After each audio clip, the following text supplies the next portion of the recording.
हाँ स्टूडेंट्स, मैंने वैसे पी एन जंक्शन डायोड आपको बता दिया था। एक बार फिर से बता देते हैं शॉर्ट फॉर्म में। एक पी टाइप क्रिस्टल और एन टाइप क्रिस्टल आपस में एक स्पेशल मेथड से डिफ्यूज़ करते हैं। ये पी टाइप क्रिस्टल हुआ, ये एन टाइप क्रिस्टल। जब हम इसे बैटरी के पी टाइप क्रिस्टल को बैटरी के पॉजिटिव टर्मिनल से कनेक्ट करते हैं और नेगेटिव टर्मिनल से एन टाइप क्रिस्टल को कनेक्ट करते हैं तो क्या होता है, पी के मेजॉरिटी चार्ज कैरियर, सबको पता होना चाहिए पी में मेजॉरिटी चार्ज कैरियर्स क्या होते हैं, होल्स, और एन में मेजॉरिटी चार्ज कैरियर्स होते हैं इलेक्ट्रॉन्स। माइनॉरिटी में इसमें इलेक्ट्रॉन्स भी हो सकते हैं और इसमें माइनॉरिटी में होल्स होते हैं। ओके, तो इस बैटरी की वजह से एक एक्सटर्नल इलेक्ट्रिक फील्ड जनरेट हो जाती है इस डायरेक्शन में। अब होता क्या है, बैटरी के कनेक्शन की वजह से ये पॉजिटिव, ये होल्स जो हैं majority charge carriers of P type crystals इस नेगेटिव टर्मिनल की तरफ आना चाहेंगे। इस नेगेटिव टर्मिनल की तरफ आना चाहेंगे तो इसका मतलब क्या होगा, ये जंक्शन को क्रॉस करके इस तरफ जाएंगे। ये जो जंक्शन बना हुआ है इसे क्रॉस करेंगे और इसी तरह से क्या होता है कि एन की majority charge carriers electrons junction को क्रॉस करके इस तरफ आएंगे। तो सबको क्लियर हुआ? और ध्यान से एक बार फिर से देखना, पी के मेजॉरिटी चार्ज कैरियर्स जंक्शन को क्रॉस करके एन की तरफ और एन की majority charge carriers electrons junction को क्रॉस करके पी की तरफ आने लगते हैं। और बल्क अमाउंट में ट्रांसफ़र होने की वजह से क्या होता है कि इस जंक्शन के दोनों साइड यहाँ पर होल्स इकट्ठे होने लगते हैं और यहाँ पर इलेक्ट्रॉन्स इकट्ठे होने लगते हैं, एक साथ कलेक्ट हो गए और एक इलेक्ट्रॉन क्लाउड या रश या जाम कुछ भी कह लो, उस वजह से क्या यहाँ पर एक लेयर फॉर्म हो जाती है। इस लेयर का नाम देते हैं डिप्लीशन लेयर। डिप्लीशन लेयर, इसकी थिकनेस अप्रॉक्स 10⁻⁻6 मीटर के ऑर्डर की होती है। अब यहाँ पर अगर हम बात करें डिप्लीशन लेयर की, तो डिप्लीशन लेयर के अंदर दिख रहा होगा राइट साइड में क्या है कि मेजॉरिटी में होल्स इकट्ठे हो गए हैं और लेफ्ट साइड में इलेक्ट्रॉन्स कलेक्ट हो गए हैं। तो होता क्या है, एक internal electric field left to right generate हो जाएगी। ये internal electric field external electric field के अपोजिट डायरेक्शन में होती है, जिसकी वजह से एक पोटेंशियल डिफरेंस भी जनरेट होता है जिसे हम बोलते हैं potential barrier. Potential barrier, barrier का काम सबको पता है, जो कि रोकता है। किसे रोकेगा? यहाँ पर करंट के फ्लो को। ओके, एक्चुअल में बहुत सारे इलेक्ट्रॉन्स और होल्स जंक्शन को क्रॉस करके या लेयर को क्रॉस करके भी इस तरफ आ जाते हैं और इस तरफ आ जाते हैं पी और एन में, जिससे करंट फ्लो होने लगती है। लेकिन यहाँ पर पोटेंशियल बैरियर की बात करें तो पोटेंशियल बैरियर, इसकी वैल्यू 0.3 वोल्ट से लेकर के 0.7 वोल्ट के बीच में होती है और ये डिफ़र करता है सिलिकॉन और जर्मेनियम के बीच में। ये दोनों के लिए इनके बीच में ही कहीं पोटेंशियल बैरियर को हम मेज़र कर सकते हैं। ये तो हमारा हुआ P N junction diode. P N junction diode का सिंबल अगर हम बनाना चाहें तो पी एन जंक्शन डायोड का सिंबल यहाँ पर मैं रिप्रेजेंट कर रहा हूँ, एक ट्रायंगल और एक स्ट्रेट लाइन के फॉर्म में। ये पी को रिप्रेजेंट कर रहा होता है, ये एन को रिप्रेजेंट कर रहा होता है। ये हमारा क्या हो गया, पी एन जंक्शन डायोड का सिंबल। ओके, यहाँ तक कोई डाउट नहीं होना चाहिए किसी को भी। और आगे सुनो, पी एन जंक्शन डायोड को हम फॉरवर्ड और रिवर्स बायसिंग में भी कनेक्ट कर सकते हैं। मतलब इसका बायसिंग किस तरह से होता है वो हम समझते हैं। Biasing of P N junction diode, P N junction diode, P N junction diode की बायसिंग पहले हम देखेंगे forward biasing. Forward biasing, forward biasing में क्या होता है, वही एक पी टाइप क्रिस्टल, एक एन टाइप क्रिस्टल, ये पी टाइप क्रिस्टल, ये एन टाइप क्रिस्टल। अगर हम पी टाइप क्रिस्टल को बैटरी के पॉजिटिव टर्मिनल से और एन टाइप क्रिस्टल को बैटरी के नेगेटिव टर्मिनल से कनेक्ट करते हैं, ये पॉजिटिव टर्मिनल, ये नेगेटिव टर्मिनल, डिप्लीशन लेयर तो होगी ही होगी। क्या होगा, पी में मेजॉरिटी चार्ज कैरियर्स होल्स हैं, minority charge carriers electrons, N में majority charge carriers electrons, minority में होल्स। तो क्या होता है, इस बैटरी के फॉरवर्ड बायसिंग में कनेक्ट होने की वजह से ये होल्स जंक्शन को क्रॉस करके एन की तरफ आएंगे, और एन से एक्चुअल में होल हैं ये पॉजिटिवली चार्ज होते हैं, वो यहाँ पर आ गए, उनकी टेंडेंसी इस नेगेटिव टर्मिनल की तरफ जाने की होगी, और यहाँ पर जो इलेक्ट्रॉन्स हैं वो इस पॉजिटिव टर्मिनल की तरफ जाना चाहेंगे। तो ये इलेक्ट्रॉन्स जो मेजॉरिटी में है वो जंक्शन को क्रॉस करके पी के साइड आते हैं, पी क्रिस्टल में, और फिर उसके बाद ये यहाँ पर ऐसे आ सकते हैं या आ जाते हैं। तो क्या होता है, सर्किट में करंट फ्लो होने लगती है। जो सर्किट में करंट फ्लो हो रही होती है इलेक्ट्रॉन्स के फ्लो के जस्ट अपोजिट डायरेक्शन में। और इसका आईवी कैरेक्टरिस्टिक कर्व अगर हम ड्रॉ करना चाहें तो आईवी कैरेक्टरिस्टिक कर्व जो है ये आई और ये वी, वोल्टेज बढ़ाने पर क्या हो रहा है, करंट की वैल्यू इंक्रीज होने लगती है। इस तरह से डिप्लीशन लेयर की थिकनेस भी डिक्रीज हो जाएगी और ये करंट इंक्रीज होने लगेगी। इस तरह से ये हमारा फॉरवर्ड बायसिंग को रिप्रेजेंट कर रहा होता है। दूसरा हम समझते हैं इसका रिवर्स बायसिंग।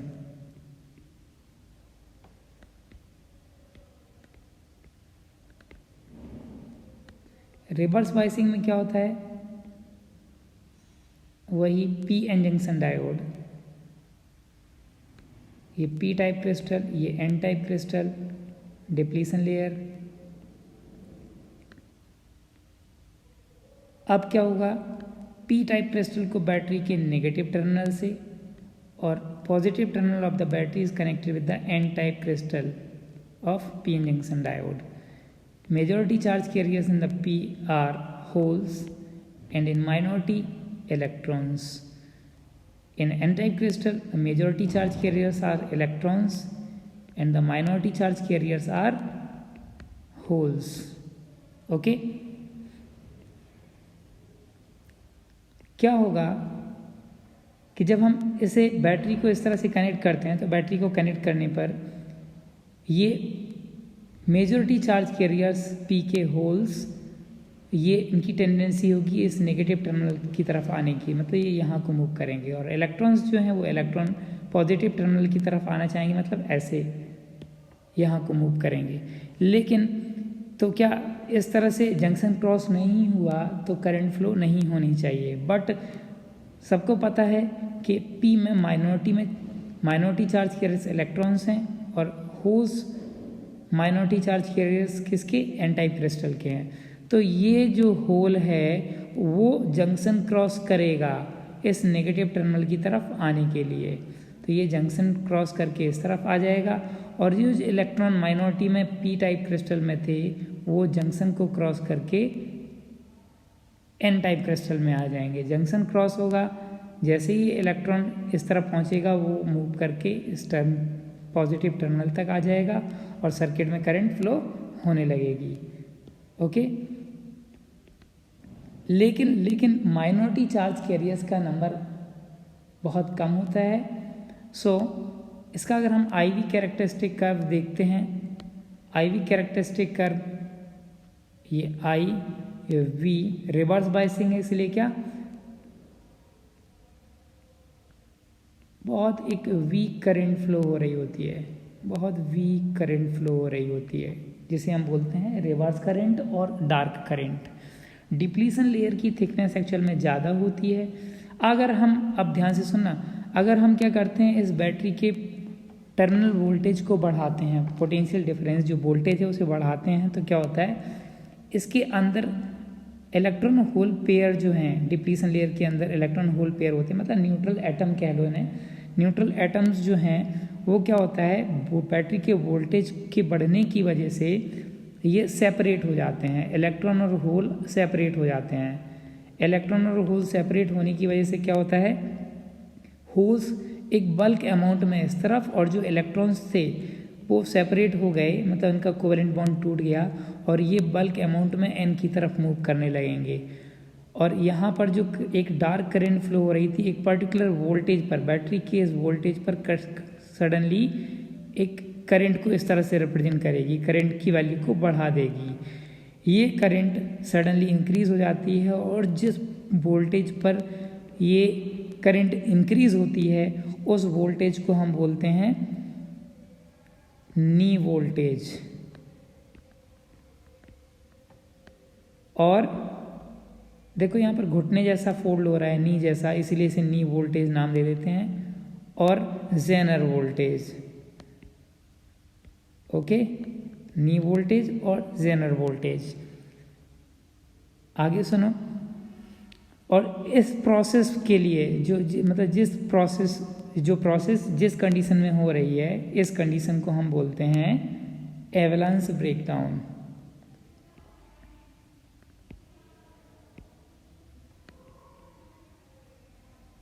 एवलांस ब्रेकडाउन एक प्रोसेस जिस पर करंट एक पर्टिकुलर वोल्टेज या नी वोल्टेज या जनरल वोल्टेज पर सडनली इंक्रीज हो जाती है, उसे हम बोलते हैं उस प्रोसेस को एवलांस ब्रेकडाउन।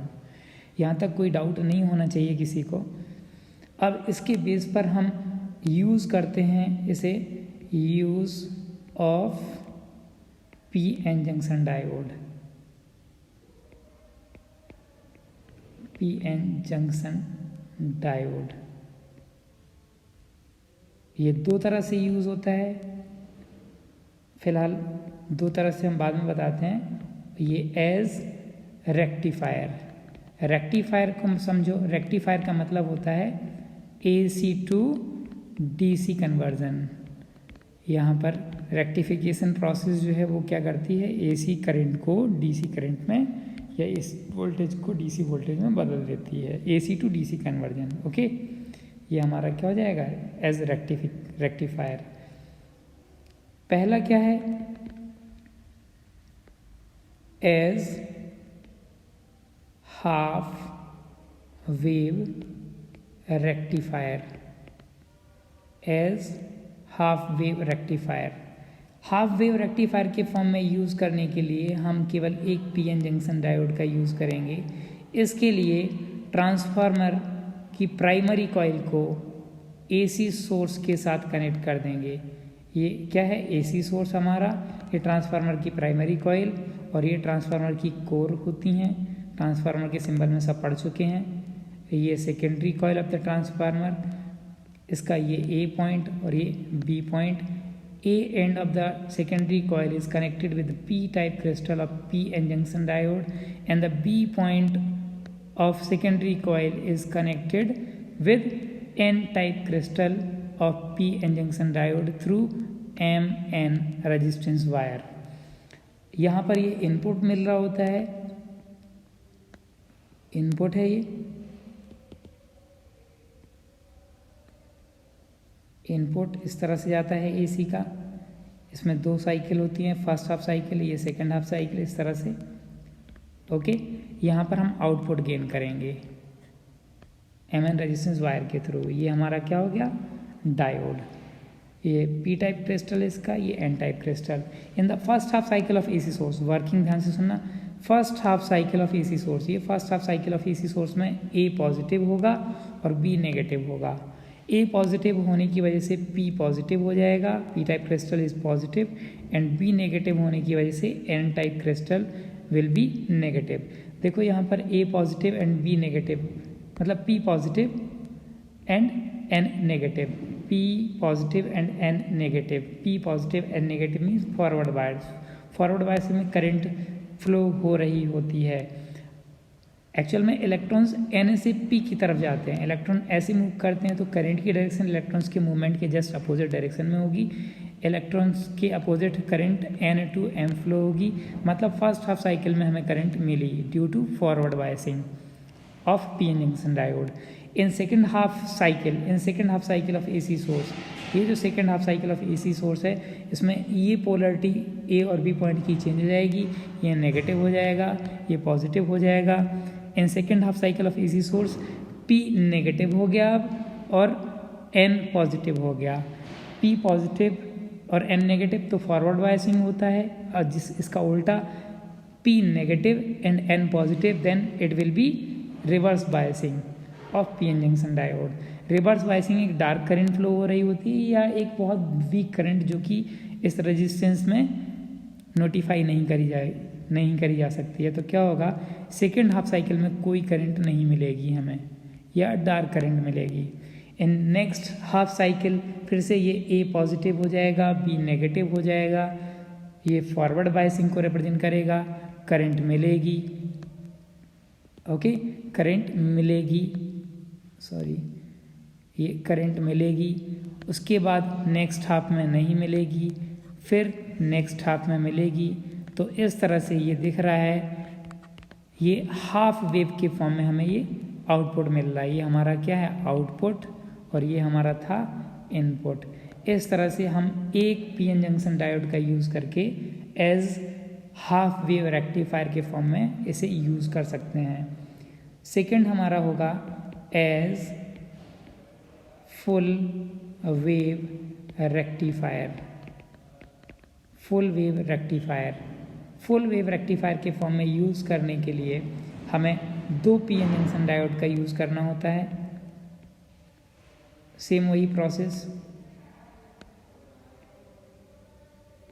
ये ट्रांसफार्मर की प्राइमरी कॉइल AC सोर्स से कनेक्ट कर दी गई, transformer cores, secondary coil of transformer, इसका ये A पॉइंट, ये B पॉइंट, A पॉइंट को एक PN जंक्शन डायोड के P टाइप क्रिस्टल से और B पॉइंट को दूसरे P डायोड के P टाइप क्रिस्टल से कनेक्ट कर दिया गया। ये N type crystal, N type crystal, ये 2 PN जंक्शन डायोड यूज़ करे मैंने।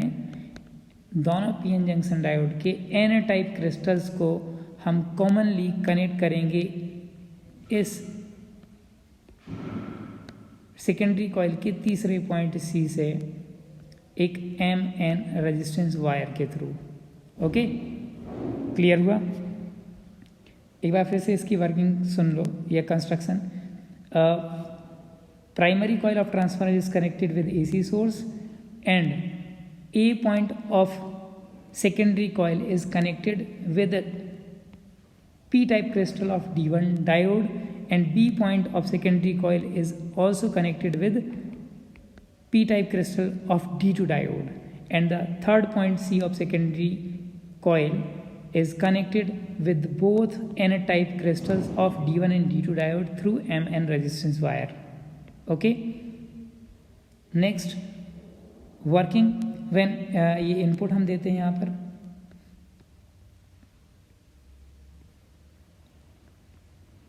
ये इनपुट हो गया AC सोर्स का। यहाँ पर हम आउटपुट गेन करेंगे रेजिस्टेंस में करंट को लेकर के। इन first half cycle of AC source A is positive and B is negative. A positive B negative. अब बहुत ध्यान से सुनना, इस तरह की बाइसिंग अगर करते हैं ना, थर्ड पॉइंट CB है तो हाई पोटेंशियल पे A होगा, उससे कम पे C होगा, उससे कम पे B होगा। नेक्स्ट हाफ साइकिल में ये जैसे ही पोलरिटी चेंज होगी तो ये हाई पोटेंशियल पे B होगा, उससे कम पे C होगा, उससे कम पे A होगा, वो बाद में बात करेंगे। इन first half cycle of AC source A is positive and B is negative. A positive होने से D1 डायोड की P टाइप क्रिस्टल पॉजिटिव हो गई और B नेगेटिव होने से D1 डायोड का P क्रिस्टल नेगेटिव हो गया। मतलब ये फॉरवर्ड बायस को रिप्रेजेंट करेगा, ये रिवर्स बायस को रिप्रेजेंट करेगा। N नेगेटिव होगा इसकी वजह से और N पॉजिटिव इसका होगा इसकी C पॉइंट की वजह से।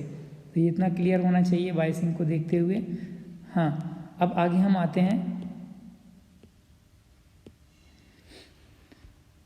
फॉरवर्ड बायसिंग में करंट P से N की तरफ, N से P की तरफ इलेक्ट्रॉन्स जाएंगे, करंट P से N की तरफ फ्लो होगी, मतलब ये करंट आएगी N से M की तरफ फ्लो होगी। करंट हमें मिली in first half cycle, we get current, sufficient current in first half cycle. In second half cycle A is negative and B is positive. A negative और B positive होने से अब क्या होगा, ये जो D2 डायोड है अब ये फॉरवर्ड बायसिंग में होगा, फॉरवर्ड बायसिंग, और ये जो है D1 डायोड वो रिवर्स बायसिंग में होगा। इनके पॉजिटिव और नेगेटिव टर्मिनल को देखते हुए। अब सर्किट में मीन्स एन रेजिस्टेंस वायर था, उसमें करंट जाएगी और वो भी फॉरवर्ड बायसिंग वाले D2 डायोड से N2M, इससे करंट अब नहीं जाएगी। D1 से करंट ना जा करके D2 डायोड से फॉरवर्ड बायसिंग में है जो कि करंट फ्लो होगी। In second half cycle we again gain a current. In next half cycle A फिर से पॉजिटिव हो जाएगा, B नेगेटिव हो जाएगा। थर्ड हाफ में D1 की वजह से करंट मिलेगी। अब नेक्स्ट हाफ साइकिल में करंट फिर से मिली, फिर नेक्स्ट हाफ में D2 की वजह से मिलेगी। तो इस तरह से हमारा ये आउटपुट मिलता जाएगा और यहाँ पर दिख रहा होगा DC का फुल वेव को रिप्रेजेंट कर रहा है ये। तो ये आउटपुट हमारा इस तरह से मिल जाएगा। ओके, कि हमारा क्या हुआ as full wave rectifier. I hope सबको समझ में आया होगा। नेक्स्ट आगे हम पढ़ेंगे नेक्स्ट